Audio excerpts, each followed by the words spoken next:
Can we get the recording going? How you been? I've been doing really well. Good, good. It's been a minute. It has. I've been really, really busy at my full-time job. And it's Yeah. just been crazy. But I wanted to be here today, so made sure I jump on. Well, we are happy to have you. We're happy to Yeah. have you. Yeah, let's go ahead and go down the line right quick, and we'll actually start with you since you're already talking. All right. What's been going on? Oh man, it's been really good. I've had two closings since I talked to you, Oh, and nice. so that's Congrats. great. Those were ones that I'd been working with people for months and months. One for 6 months, the other one for about three, but finally got them places. One of them bought land, and now they want more land that's adjacent. So I'm working with the listing agent to get that locked down before it gets on sale to the world. And so working on that one today. I've got a meeting with a potential client that wants to buy and sell. And so hopefully Nice. that will work out. They're very unhappy with their current realtor, and their contract's running out with them. So I don't know if that's, the realtor was doing something or they were, high maintenance. So I'm not really sure what the story is there, but that's what I'm doing. Oh, I've also had two dormant clients that had pretty much dropped off the market just reach out to me and say, hey, I'm back on. So things are Nice. going. Nice. Yeah, Awesome. Well, it sounds like you're setting up your spring and summer to be good. absolutely. Absolutely. And I know right now what I do now is going to probably close in third quarter, but just because it takes forever up here to find people houses. And yeah, so it's good. I also grabbed another client off of Facebook that I saw somebody posting, hey, I'm moving to the area. And so I messaged them and said, hey, I'm from here. I'd really love to help you. So now they're Yeah. on. Oh, Yeah, so nice. it's going. I'm building up the clients now. I love it. I Yeah. love it. You're about to have that snowball effect. Yep, absolutely. Amazing. Amazing. Are you still on your same team that you're on? I am, yeah. Okay. Yeah, still with them. It's going good. And Cool. we'll we'll see how that continues to go. But they're they're supportive. It's like being on a team, but not, because the brokerage is so small Mhm. that it's uh, yeah, they kind of operate like a team, but not. So they're supportive of building your own brand as well within it. So Cool. Cool. that's where I'm at for now. I don't know if I'll stay there forever, but because Yeah. the commissions on EXP keep like trying to draw me over. I got you. I got you. But Well, it's nice to yeah. have somebody in person that I can text and go, what's the rule on this? I'm not really sure. Right, right. I got you. Yeah. Well, cool. I'm so happy for your successes. Um, Yeah. all right, Kiera, how you been? I was not expecting to be next, You were the first one but on. I know. I know. Okay. I am doing well. We have made a lot of progress since last week. I Good. actually have two people who I'm having to talk with today about possibly joining EXP. So that is good. I have about 4 listing appointments this upcoming 2 weeks. So very excited about that. And I actually just got my first lead from the Black on the Block event that I volunteer at. So I'm pretty Awesome. stoked. Awesome. So these four listing appointments that you have coming up, how are you getting those listing appointments? Straight referrals, my favorite way. I need to start cold calling, but I can't No, I bring mean myself to referrals do it. are great. Referrals are great. That's a big part of what we teach here. Getting your business to that place where you're getting mostly referrals. Yes, I love it. So do you know, or have you pointed out anything special that you did to get those referrals, or I mean, were you reaching out? Were you marketing? How did they come Just about? just networking at the events like Cabo, things like that, and just meeting people. And when they have a referral in LA, they call me. Awesome. Awesome. I love it. Well, congratulations, Thank and you. kick button in those listing appointments. All right. Daniel, what's going on, sir? Hey, what's going on, guys? How's everybody doing? Good. How are you? Doing well, doing well. So today we have my teammates closing her first, so on the buyer side, her first deal. So Nice. excited for her. Yeah, definitely. It was new construction, so it took a while for her. But she's only been in the team for, I think she started at the end of November. So not too long. She's already done like 3 leases, and this is her first buying. So we kind of hung a little congratulations thing there.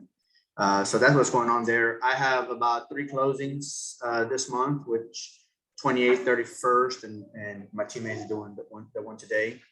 Then I have one for June. Been working on getting some contracts for April. Still very hopeful. We made a lot of offers. We made 2 pretty strong offers last week. Where we at right now? It's Monday, yeah, over the weekend. So hopefully those come through. There was one that is a conventional one that I'm trying to see if we can convert to conventional. She's really, like 10 points away from 700 credit score. So I might look for another lender that can do it to 680, which I thought you could do conventional 680. So if that does work out, then that one is hopefully for April as well. What else here? As far as, I guess the getting leads and all that, I mean, I'm doing pretty good. I'm still getting referrals. I'm not really doing too much, what do you call it, like online marketing or anything like that. I did a few ads. One of my title companies, they have the business developers that kind of work with the title companies. He kind of threw me out an idea that he's been doing with another agent as far as the Facebook's ads go, which I thought was a pretty good idea. It's basically you do like a short little 15-second video and you get the information really from her. And then you do a learn more button, and hopefully that leads into some leads. I did do some Facebook ads for my home buyer workshop, and I did generate some leads through there. So actually I got like 6 or 7 of them. Oh, nice. But it does work, yeah. And I think I only spent I only did it for like I think 3 to 7 days, I think it was. So they were pretty good. And they were not as like cold calling, because we're doing some cold calling as well. Actually, I have my assistant. We sat down, did some kind of role playing. I did a few calls. She was like, "Hey, you do some first." I said, "All right, I'm gonna do some first. I'm gonna lead up and do some." So I did some calls, and then she did a call. It was funny because we were practicing, but we never practiced in Spanish. So somebody answered in Spanish, and we were kind of like, we know Spanish, of course, but we were just so caught up in our script in English that we kind of just froze. It was on speaker, and then we were like, we never practiced in Spanish. But then she kind of went through it. She's new to cold calling. It's not something that she does, and so I kind of gave her some scripts, gave her some YouTube videos to watch, and I did a few calls in front of her. So we're gonna try that out. But other than that, man, it's going pretty well. I think I think I've sold 2 last month, 3 this month, so a little shy on my goal, but I'm still hopeful that it's gonna kick up. Yeah, man, that's awesome. Were y'all recording those calls that y'all were making? No, we weren't. I was looking for a what do you call it? Some kind of app or something where I can record it. Because what we're doing is my teammate, she decided to do for sale by owner cold calls, and so she got the Redx. And so I said, okay, well, let's go ahead and print out the 2 communities that are selling often over here, Lakemont and Aliana. So I said, let's print out some at least 500 on each community, and let's have Isabel, which is my assistant, said, let's have her call just to get information, not to sell them anything, just give them a call, tell them that she works for HTX and that there's homes being sold in her community, and if there's anything we can do to help, and we'll send them some information. So she started doing that. But no, I was looking for an app or something. How do you record those calls? I guess you can just record on your phone, maybe. Well, what kind of computer are you using? I got the just the HP Okay. Windows 10, I think it is now, Windows 11. Okay. So I'm not sure what programs are on there, but what you can always do is open up a Zoom meeting and have running, and it could be a Zoom meeting that's just you in it, and push that record button. So that way you can record this cold calling y'all are doing. The reason why this is good is, for one, you can listen back at the calls and review the calls to see what you can say differently, or what kind of convinces someone, or how you're overcoming the objections, the delivery, all of that. But secondly, you can use that to train new people. So as you start to hire on new people, hey, watch these videos. This is going to be some live cold calling. That here's the script, listen to the delivery, listen to the types of responses, things like that. And when you're making these calls, have them on speakerphone so that the video picks them up too. And you can use that as training material for your team members. Okay, great idea. Yeah, I guess I'll do the Zoom. I'll open up the Zoom and have them open up the Zoom. Yeah, because I had her do it in front of me at first. I wanted to see her how she felt, like if she felt comfortable. Because she did some cold calling for me for my past clients and for the events, which I felt like she was very comfortable. And then when I gave her the cold calling, I noticed that she froze up. And so I was like, I thought you were really comfortable with doing cold calling, because you said you worked at a call center at one point. She said, yeah, but this is a little bit different. I said, okay, well, just do some calls in front of me. I just want to see how what you would say. And then, and I'll do some in front, so that way you can see where I would probably freeze up. Or the only difference that I noticed is that I'm a real estate agent. So I try to go into my real estate mode and start to start going all crazy on real estate. And with her, she's limited. She really can't do that. So I was just like, your goal is just to ask her if we can get her email, because we don't have emails. So get their emails, and we know where they live. We can always mail them something. But just ask them if we can get their emails to send them some information, or if in the future they are looking to sell and work with a real estate agent, if we can, be a service for them. But we're gonna try it out. And then I did like a little thing on the window here. I'm trying to be a little more direct as a team leader and try to get more vision, because I read them my vision and everything. And so I told them, let's hit a number of calls per month, whether it's me, whether it's you, whether it's Griselda, so all of us, let's try to come up with a number of calls that we can get per month. And then I want to hit 1,000 leads by the end of the year. So I said, the goal is to get 1,000 leads with emails information by the end of the year. And then how many calls, and then let's keep track of how many calls we make, whether it's a cold call list, whether it's a client appreciation event call, any of your calls that you're making, let's keep track of those and see how many calls we made. Nice. I love it. Okay. It sounds like you're getting a handle on that steering wheel, and yeah, man, I have to, man. I feel like, I was talking about my leadership skills, and then she was saying, I was getting feedback that the leadership is pretty good. But I did tell, they were kind of worried that I was going to be kind of more strict, because they liked kind of how loose I was as a leader. But I said, I'm not going to be more strict, but I feel like I need to impart the vision a little better. I need you guys to see, and they gave me some feedback. A lot of times I assume that they know what I'm thinking. If I say, hey, let's do an event, I'm assuming they know how to do that, because we had a course on how to set up for events. We've done a few. So I'm already assuming that I'm thinking, when I tell them let's set up an event, and then I don't see the action, that they know how to do it, like immediately. So they're telling me, hey, we don't understand, everything. So I was like, okay, so now I need to be more direct. Not that I'm going to be strict, but I'm being more direct on when I say let's do an event, I want this, and this done in this manner, and so forth. But it was good. I had to talk to them on our team meeting last week about my expectations and the vision of the company. So what it sounds like is it may not be a leadership deficiency just as a whole, but possibly even just in the delegating part of things.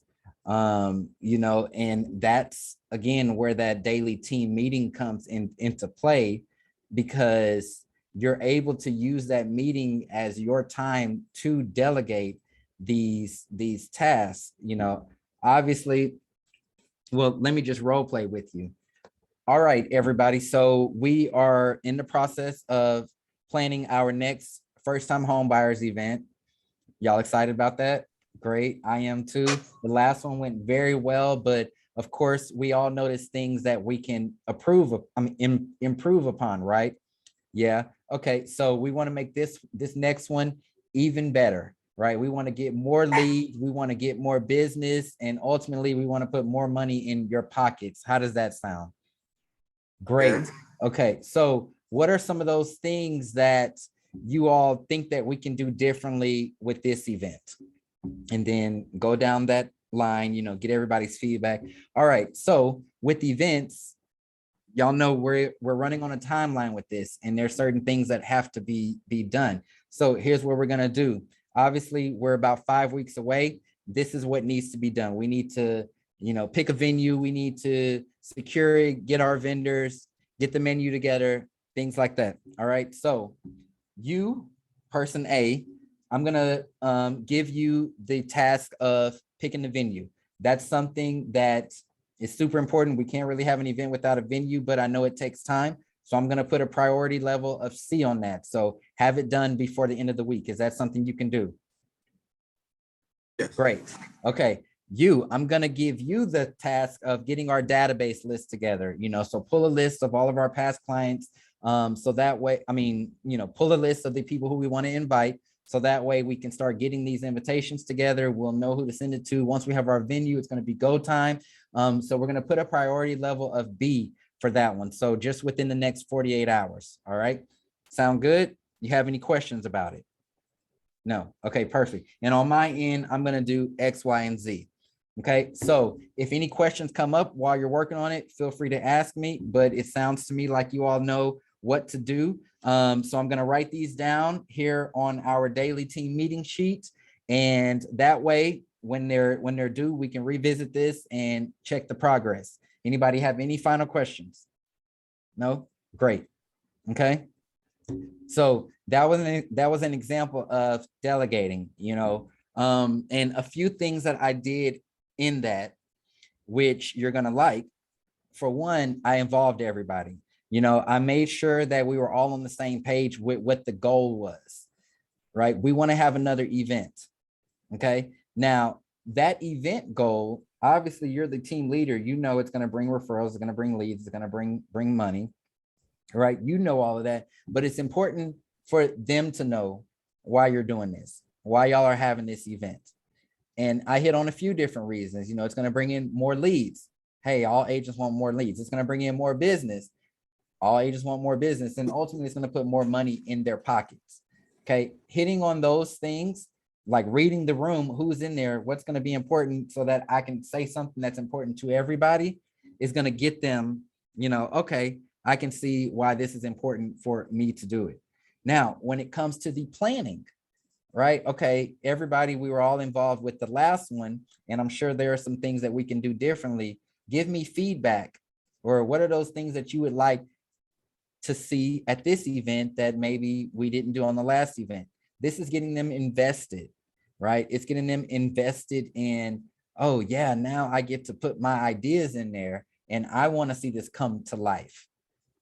Okay, then moving over to what needs to be done in the delegating.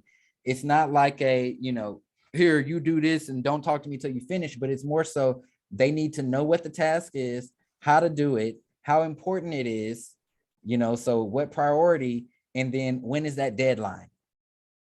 Okay. And I oftentimes ask several times, do you understand how to do it? Is there anything, that can prevent you from doing it? Do you need any help? Is a priority C, so having it done by the end of the week, is that enough time? So I'm getting yes. It's all good. Okay. So now, and this is how you want to do it all. So now when that time comes and you're expecting to see the work and it's not done, now you have something to reference back to. Well, you told me you knew how to do it. You told me that you didn't have any questions. You told me that by Friday was enough time to get it done. So now where was the disconnect? And now you're able to have that conversation, and it's not just like, oh, this person didn't do it, now I got to do it myself. So you're setting it up correctly the whole way, and your delivery is in a way of understanding to where they understand what needs to be done, but you're also getting that commitment that it will be done. Okay. So that's an example of how you can delegate things to them to make sure that things are getting done the right way. Okay, yeah, definitely. I like the way you said it, and I think that's kind of where I'm starting to learn and pick up, and then the feedback they're giving me on that. Yeah. Sonia has a great question in the chat box. Sonia, can you just ask your question out loud? Because Bio and Daniel have been doing events, and so both of them are pretty knowledgeable. Yeah, I'm part of a first time homebuyer seminar that's actually like a larger group that does them for some sort of certification in order to qualify for different types of loans and stuff. So I'm doing that next week. But what I would really like to do is do my own events like what you have taught us to do. But I'm wondering, is there a way to target people other than first-time home buyers, people that are maybe upsizing professionals, so that I can bring on people that are more apt to actually close a deal because they're actually ready to rock and roll? Dan, you have any advice? Yeah. So I mean, you can do all kinds of different ones. You can do your first-time home buyers that don't know anything, and it can be like just a home buying process, or it can be just focused on financing, because a lot of people, that's really what they're worried about. What kind of loans and what my credit score is. So you can get like a lender and a credit specialist. All you're doing is hosting it. You don't have to be the one talking all the time. It's just you bringing everybody together, having them sponsor it because they're the main key speakers there. Mm-hmm. So that'd be for first-time home buyers. You can do second-time home buyers for equity, for investing their home. So a lot of them probably want to upsize, downsize, or they want to pull out their equity to do real estate investing. Which is another seminar you can do with real estate investing. You can do your basics, just basic things, real estate investing, house hacking, or the Burr method, whatever you're comfortable with. Once again, you can invite a actual wholesaler or a real estate investor, part of your network, or you can host it yourself. You got jumbo loans. If you're doing like big homes, like $1 million homes or over 600,000, you can get, you can promote that to people that are, in that circle. And actually you can do those through Facebook. Cause what I did was a ITIN program, which is not traditional loans. So anybody that cannot get a traditional loan because they're self-employed, they don't have they're foreign investors or foreign buyers, or they're here with the work permit or visa or whatever it is. So that's you can do one just for those type of buyers. I mean, you can just pick and choose. It all depends on what kind of common, your sphere, right? Like I did ITIN because I was getting a lot of calls from people that don't have a social, that are self-employed, that are 1099s. And I just, just a traditional loan just wasn't working for them no matter what. So I decided to do that little niche and then get a private lender that services their own loans and able to kind of help them out. And so that's the type of loan that I did for them. But I'm doing just a basic, your basic home buying guide, basically, from beginning to end. And I won't go into detail with every little thing because it'll take forever.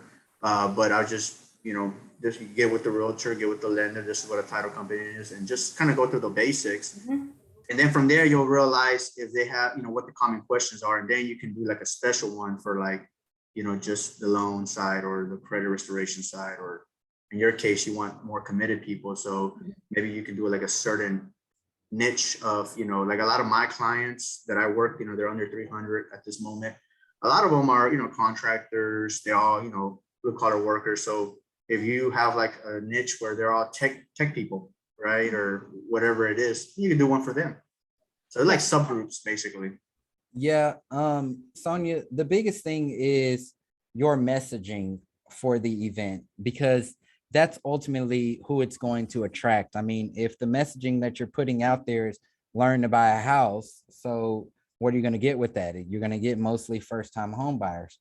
Yeah. And that's what the audience is, you know, but if that messaging, you know, you want to switch it to people who can probably qualify or may actually own homes, it's just about switching up the wording to the type of event you are actually having.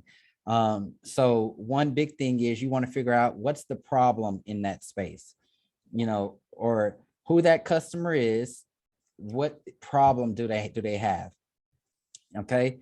And your event is what's going to solve that problem. Even if it's from an educational standpoint, you don't just want to say learn how to, you want to say how to do X, Y, and Z, whatever that problem is. So how to take your existing equity to invest in rental properties and make Mhm. passive income, whatever, you know, that was just an example. But think about who that's going to attract. It's going to attract people who already own homes, and it's going to attract people who want to buy more homes and who have equity so that they can actually do that, you know? And so it's just about really figuring out like who that customer is that you want and what problem can you solve for them, and put your event around that and do what Daniel said. You don't have to be the one to teach it all. Bring in experts in those fields. So if it's investing, you know, maybe have somebody who does a lot of property investing talk about, you know, how to rehab a property, then have a lender talk about how they can do cash out refinances, take their equity, put it in another property, things like that, you know? So, I mean, you can do exactly the same thing, the same way. It just starts with that messaging. Got it. That's great. Thank you so much for that. Good. And I was gonna add something real quick to put it in your flyer, exactly the kind of people you want. So first time home buyer, if it's there in the flyer, they see it's first time. But now we want to attract, you know, people that are more qualified. So you want to put something like how to buy your second or next investment property. It's bold on the flyer. So when the flyer goes out there, people know exactly that you're not talking to first time. You know, you want to post it in places like, I found LinkedIn, okay, LinkedIn full of professionals. Most of them own their primary residencies. They are probably going to be looking into investing options. So you want to post it on a site like LinkedIn, where you know it's full of professionals, right? Yeah. So like Chasten said, the wording of who you want has to be more investment property buyers. If you want to buy your second home or next investment property, tap into that equity in your house, something catchy where they'll be like, oh, what is equity? I have equity. Okay, let's talk about it. So just use the wording on your flyer to attract them. Thank Yeah. you so much. And Right. I mean, not to just keep beating on this, but that is a phenomenal idea, because think about the climate of sellers these days. A lot of sellers, they don't want to sell because they don't know where they're going to go, or they don't feel like they can afford something today. So it may not even be the move to try to just do a sell your house, buy a new house type of deal, but how you can leverage your existing house to buy other houses to bring in more money. You know, that can probably attract a pretty large audience. Yeah. Oh my gosh. In this area, the short-term rentals, people just rent in the summer and can pay the mortgage for the entire year plus more. It's outrageous right now with Lovely. what's going on up here. Yeah, I've done some really good networking. I think I've got a solid lender that I work with and an insurance person. The question that I know I'm going to get is about taxes on a non-homestead house. So I'll need to find somebody that can answer that. Well, a title company person, you know, Title company, that's it. and the lender. So for instance, that title company rep can also sponsor the event. You know, they can bring food, they can, and bring their knowledge, because even with these people doing these cash out refis, a title company is involved. So Yeah. there's a way that they can get business from it, from the purchase of their investment property. The title company is involved, so they can have a vested interest in it. Yeah. Yeah, They will. And you can reach out to a tax professional in your area that you know that does real estate. You know, because it's business for them. It's a win-win situation. They can come there, provide value to the people, and when they are ready for business, they will also contact them in return. So it's a win-win situation. Great. Thank you all so much. For sure, for sure. All right, I want to get into today's lecture. We've been talking extensively on how to do your appointments, buyer appointments, listing appointments. Last week, we talked about how to make more money from your average real estate deal. So make more money outside of your commission and just the other avenues that are available there.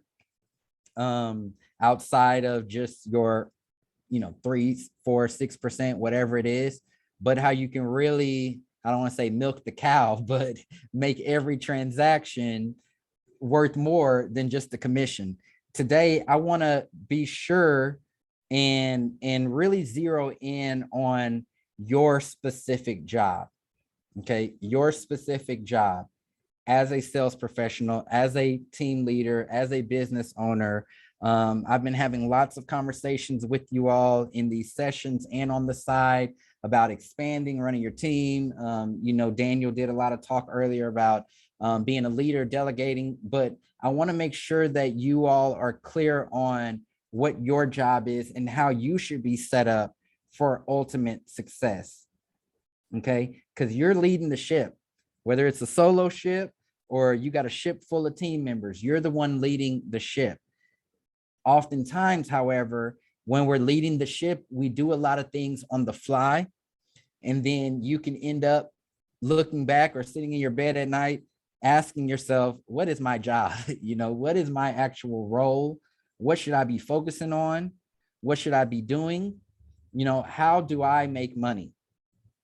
All right. And that's what I want to go into. Now, some of this stuff, it's going to be things that you've heard before. Why is that important? I know this, and you probably know this too. Sometimes it won't be until the 8th time that you hear something to where it finally clicks and you take action. Okay. And we know that to be true. It is what it is. That's why a lot of people, including myself, we have events quite often, right? We have events every 6 months, every year to really beat in those messages, because one time it's going to click. And when it clicks, that spark is going to light. And when that spark lights, you're going to be on fire. You're going to be on fire, and you're going to make it happen at that point. Speaking of events, we have our Do the Most conference coming up here, 2.5 weeks or so. Go ahead and get your tickets if you haven't yet. Get your tickets if you haven't yet. I want all of y'all to at least be on VIP or higher, right? It just makes sense. You deserve to be there. All right. We're bringing in experts in a number of fields that are going to be able to add more value to your bottom line. And by value, I'm literally not just talking about knowledge. I'm talking about dollars and cents. You will leave this event making more money. Okay. The only way that you won't is if you just not attend or you shut everything off, but you will leave this event making more money. 100%. I know it. I believe in the messages that are going to be shared, and they're going to be very tactical. Like y'all, some of the speakers have been sending me their PowerPoints, and I'm sitting here like, wow, you're going to be giving this stuff away at this event, and it's knowledge that I've paid a lot of money for myself that they're going to be giving at this event. Okay. It's 2 days at the end of the week, Thursday and Friday in Dallas. It will change your business. Let's talk about your business, your role. The most important thing in your toolbox as a business owner, especially having a real estate business, is your database. Is your database. Okay. I know that I will never be broke ever again in my life because of my database. Because of my database. Now, databases exist in a variety of places. Your Facebook is a database. Your LinkedIn is a database. Your phone book is a database. Obviously, your CRM is a database. Okay, and it's filled with people. It's filled with people. Those people are money. That is your money, right there, that database. Everything that I teach you in Power Unit is around making money from your database. And you have to really know the power of a database. What do salespeople spend most of their money and time on? What do new real estate agents want? They want leads. They want leads. People want leads and they invest money into getting leads. Where do your leads go? Your leads go into a database. Okay, your leads build a database. Once you have that database, you have money. I know any given day and time, I can pull a deal out of my phone book. I can pull a deal out of my phone book. I have people across all incomes in my phone book, high net worth people, people with just good average jobs that make more than the, standard minimum wage, more than the average American. I have previous clients. I can go out today and go into a property, start filming, right? Send that out to certain people in my phone. And I know that they would be interested in it, or they would know somebody who would be interested in it. And I can get a deal done. Okay. And you all have that power, but you have to know the things that you can do with your database. One thing when I first got into real estate that I became obsessed with was getting leads. Okay. I wanted as many names, email addresses, phone numbers. I wanted more than the average agent. I wanted more than anybody else. That's why I became very good at lead generating. Those leads, they built up my database. Okay. You need to set a goal number. Your database should have at least 400 people in it. Okay. Now I'm talking specifically about your real estate database. 400 people in it. Who has 400 right now? Show me. Okay, good. At least 400. Now mine at this point has over 19,000, right? And you can get there too, but 400 is your minimum. So you need to become obsessed with generating leads so that you can have 400 people in your database. Now, who can these people be? These can be people who you've worked with in the past. These can be people who you're currently working with. They can be your personal friends, family members, business partners, vendors, referral partners. All of these people can make up your database. It doesn't just have to be your Facebook leads. Okay. Anybody who emails you, right? Anybody who emails you is someone who can go into your database. You see, we're selling a product that everyone needs.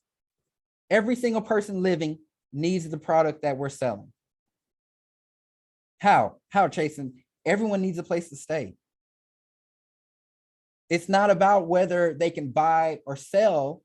It's about giving them a place to stay, them having a place to stay. Okay, so we have a product that will never go extinct, that will never go out of style. It's not a trend, it's not a fad. It's literally something that everyone needs. So your database can include just about everyone. Just about everyone. Now, you are a business professional. You're a business professional. Your database, it needs to be housed in a software. Okay. You need a software. You need a CRM. Bottom line, point blank, you need a CRM. 400 people, it doesn't work well with the notebook method. I don't care how you've been doing it. You need a CRM.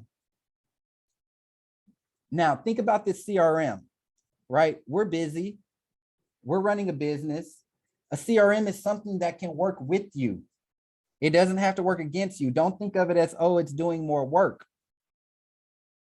What is something that we do here in Power Unit every month? We mail out the letter of the heart. Have a CRM that you can push a button and it'll spit out labels for you. What's something that we do every day? We do Power Hour where we're calling a list. Have a CRM where you can push a button and it'll pull that list. Okay? Let this work with you, not against you, not just another task, right? But something that can make your life easier.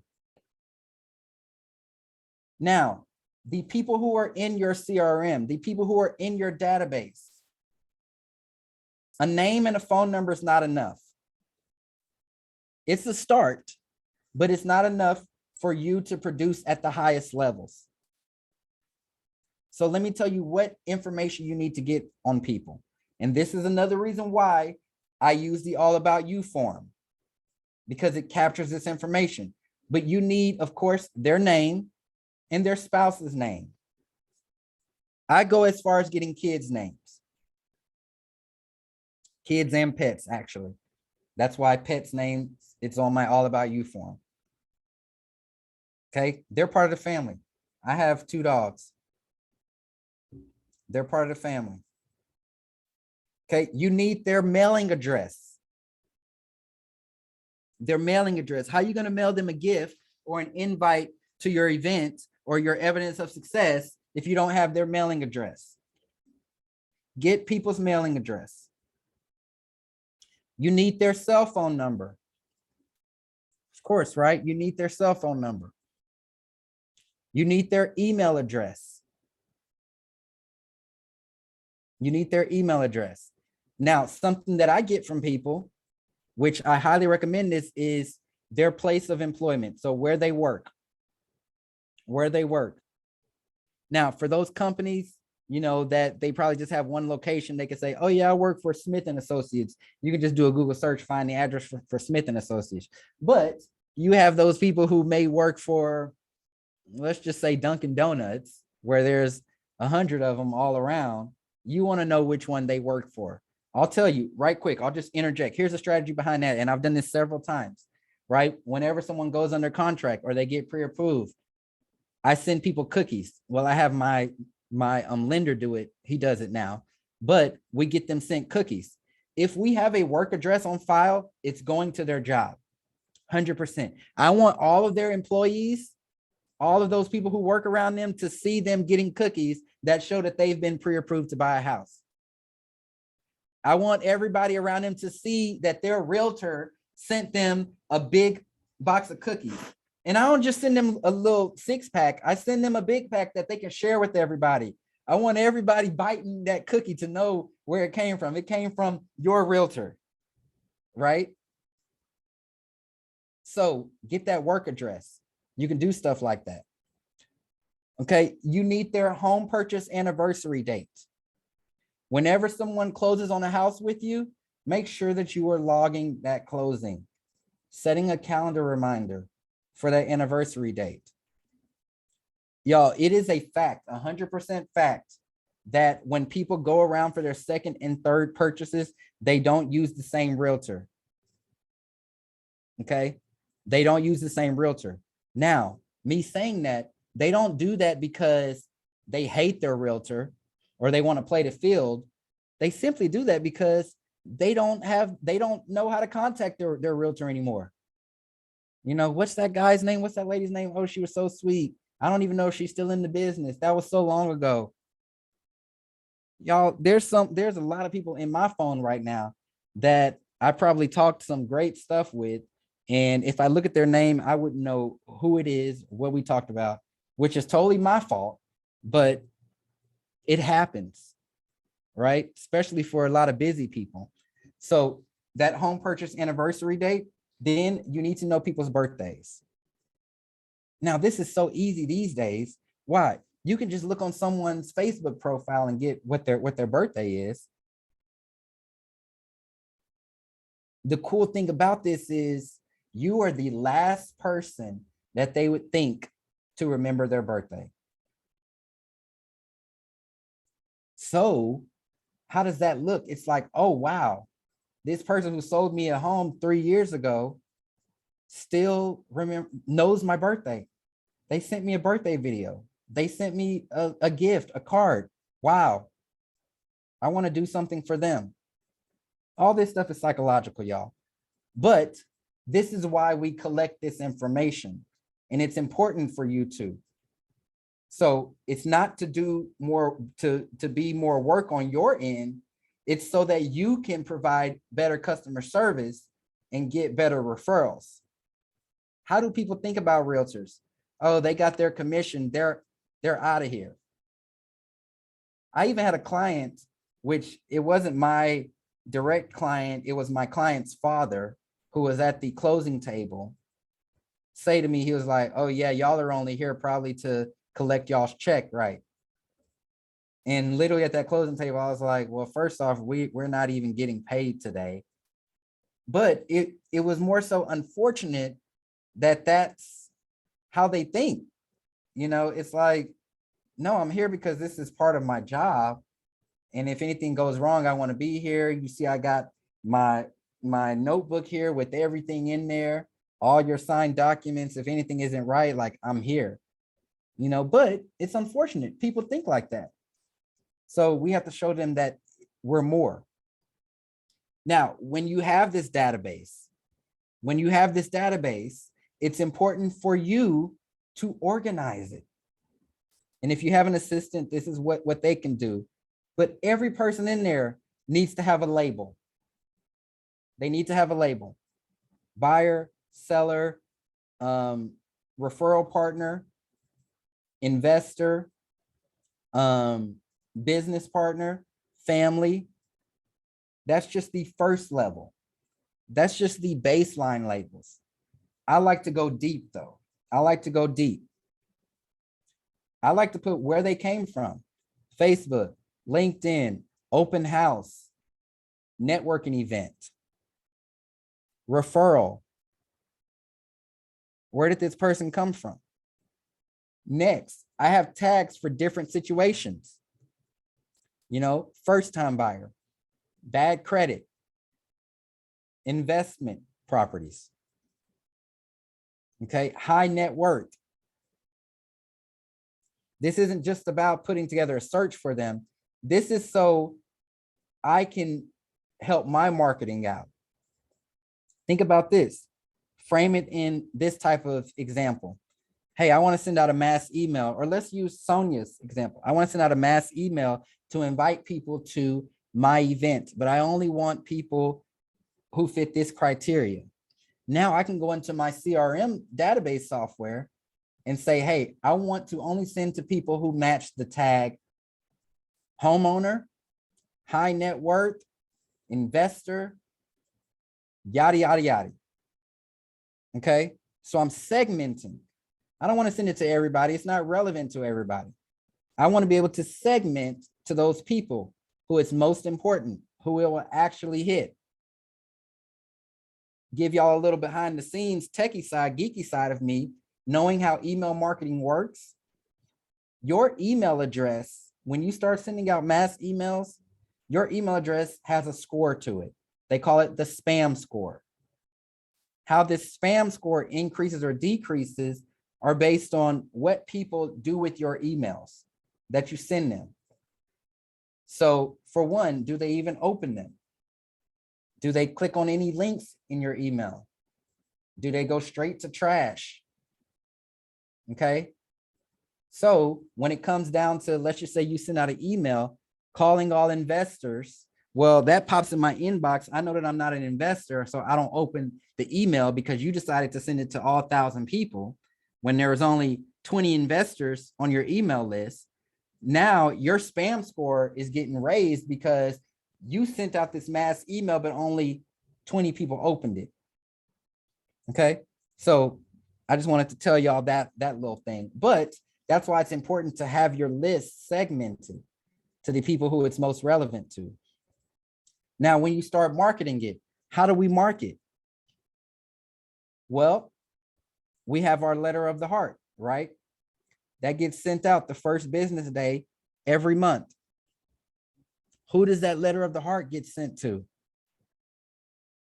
You should know that because you're going to be segmenting. Next, we have our evidence of success postcards. I know some of you have been farming lately. So you got your just listed, just sold, you got your testimonials, your neighborhood stats. Those get sent out once a month. Okay. Then you have your weekly calling. Your weekly calling, right? We have our schedule. Monday, they're your VIPs. Tuesday, current clients. Wednesday, your hot and your old leads. Thursday, your past clients. And Friday, your referral partners. All right. You should be hitting these people monthly. Now, once your database swells, it may be every other month, but having a powerful, strong database where you can pull these lists. Then there's your client parties, your client appreciation event. Hey, come take pictures with Santa, or your movie day in the summer, summertime kickoff. You have these people that you're inviting to your client appreciation events. You're marketing to your database. Now, in your database, however, and this is one of the first lessons, what do we have? We have our VIP list. Your VIP list. Now, your VIP list, you need all that same information that I already gave you of your VIPs, but for every VIP on that list, they should have an all about you form filled out.